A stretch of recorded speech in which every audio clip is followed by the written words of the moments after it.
Happy Friday, everyone. You guys are seeing this on Friday morning. We don't have a Zoom set up for this week, so I wanted to get on here, a couple of announcements, and answer a couple questions that I think might be useful for you guys. First announcement is we'll be doing the live tonight. We're doing really well on the VO2 fundraiser. If you guys haven't heard about that, we're raising funds for veterans overcoming obstacles out of Denver.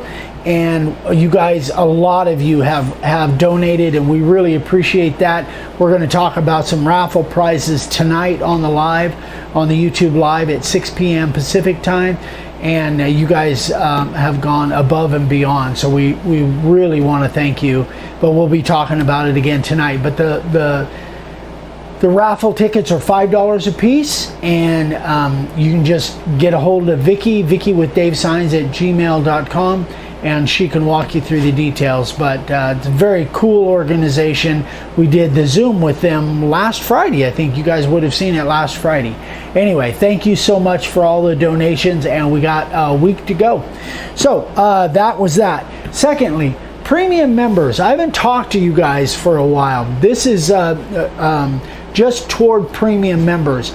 I want to thank you guys again so much for your support, and also let you guys know, if you're not using the premium membership, by the way, is $9.95 a month. For those of you that don't know, it's $9.95 a month, and the biggest feature, the biggest benefit is I sharpen your router bits for free if you buy the router bits from us. But there's also 5% discount. There's other things too. Huh? Yes, you have to pay shipping. Thank you. You still have to pay shipping back and forth to get the router bits to me. But if you don't have premium membership, it costs $7 per bit in order for me to sharpen it for you. So it's a good deal if you're using your bits. But if you're not using premium membership, and you know, you're getting hit every month for $9.95, please let me know. I will take care of that for you and cancel it out as soon as possible. And I know there are some of you that keep that just to support us, almost like a Patreon thing, which I can't even tell you how much we appreciate that. We really do. It keeps us going. So that was that. I just wanted to address that because I haven't talked to you guys for a while, you premium members. So thank you again so much, all you premium members. Okay, let's get into the question. So I got a question from Ken, and Ken said that he made a sign. I made a sign and was wondering, since the sign will go outside, do you know or have any experience of any of the primer running when it gets wet? Well, that kind of puzzled me right there. So, but I'm going to read on. The reason I ask is I put several coats of polyurethane on his first sign that he made. He made one set of signs, and he put polyurethane on it, and he sprayed it on. And then he added a sign. He said, I added a board, and instead of spraying it, I brushed it on and noticed that the black primer started to run out of the routed area. So it started to streak across the board. We've talked about that. Yeah, but it's been a while. I thought that the polyurethane would protect it from that. I use treated board since it will be outside. That's a whole another issue. But so here's the thing, guys.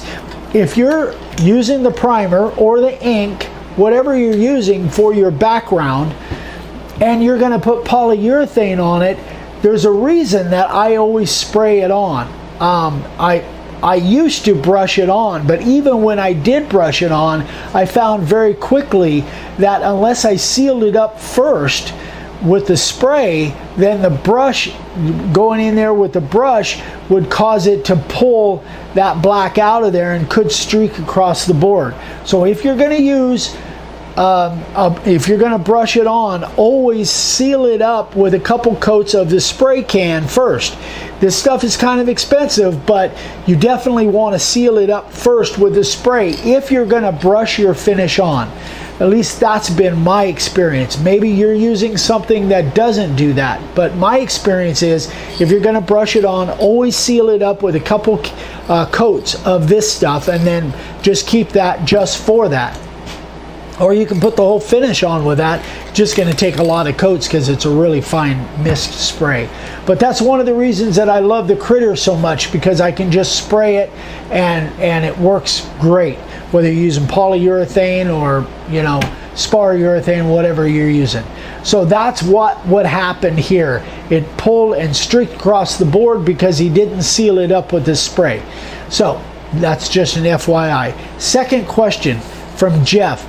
He says, is there an advantage to using forced air to blow off the sawdust as compared to using a shop vac to vacuum it up? Currently, I have a shop vac.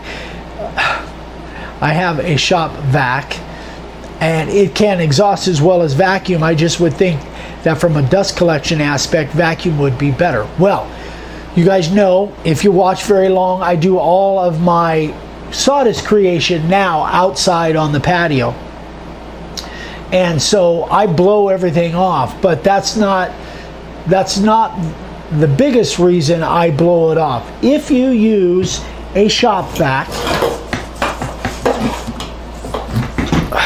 and I've mentioned this before, but it's been a long time. So let's say you use a shop vac and you have just carved a sign.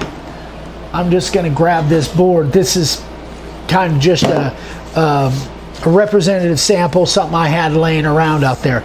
So let's say this doesn't have color in it, or it does have color.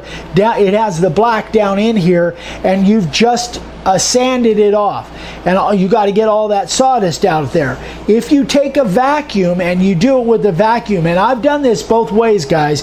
If you take a vacuum and this sucks down to the board, it could make a mark across your board. This has got a finish on it, so it's not doing it, but it could make a mark. It won't always, but it could make a mark across your board, and then you got to sand it again. That's number one.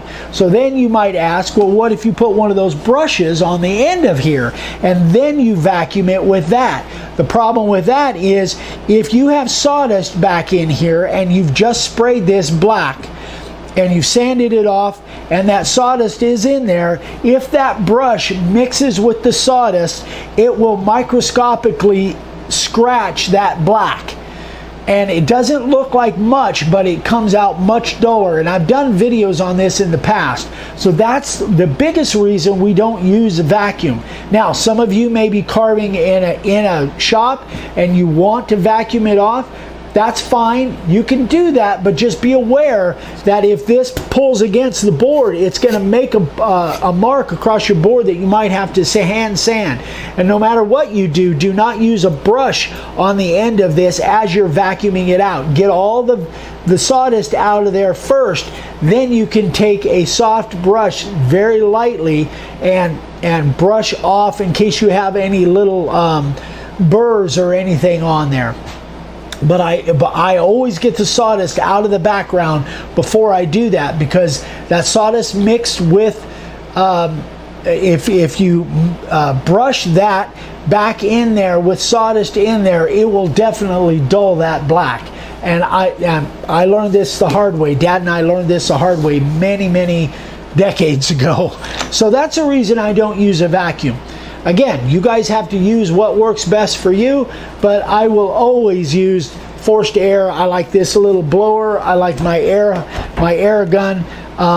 But that's the reason why. So I'm hoping this is helpful. If you have questions, email me, eric@makeawoodsign.com. I do have videos on it, and I'll try to find those and put those across the screen that will address both of these issues. All right, that is it. Next week's videos is going to be tips on painting. Doing a couple different things that has to do with the one-shot and painting, and I'm hoping that those will be helpful. I'm working on a huge project right now, and we're in the middle of filming it, and that will follow up the following week. So anyway, guys, hope you guys have a great Friday. Thanks so much for watching. We love you. We'll see you on the live tonight. Bye-bye.